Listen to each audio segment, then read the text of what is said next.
Hello，今日我仲喺星耀國際啊，唔知你一江一湖，你又中唔中意呢？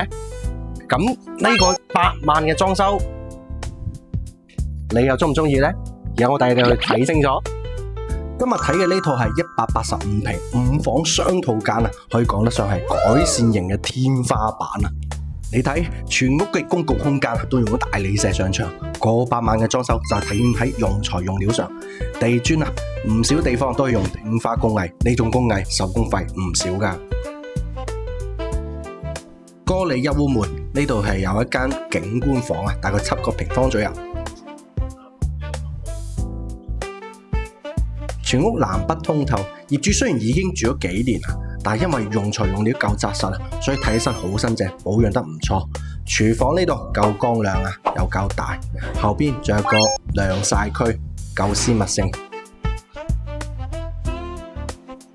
全屋裝修真係唔錯，我認為業主係冇誇大呢個裝修費。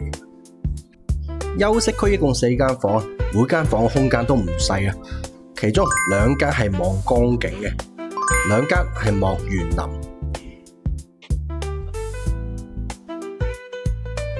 每間房都黐好晒牆布，哇，質感真係唔錯。出到嚟呢個乾濕分離公共衛生間，你睇下公共區域呢個牆布，全部都刺繡嚟噶。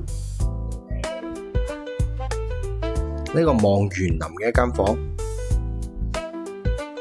到主人房啦。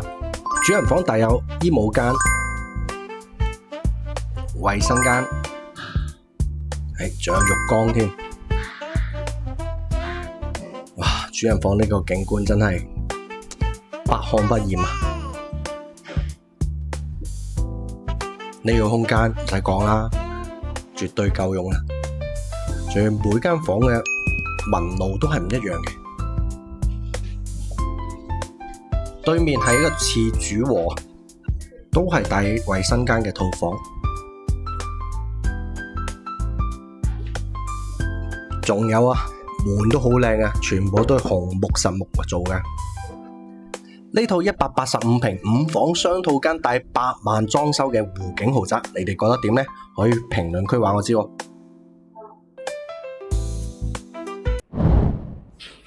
記得點讚關注哦。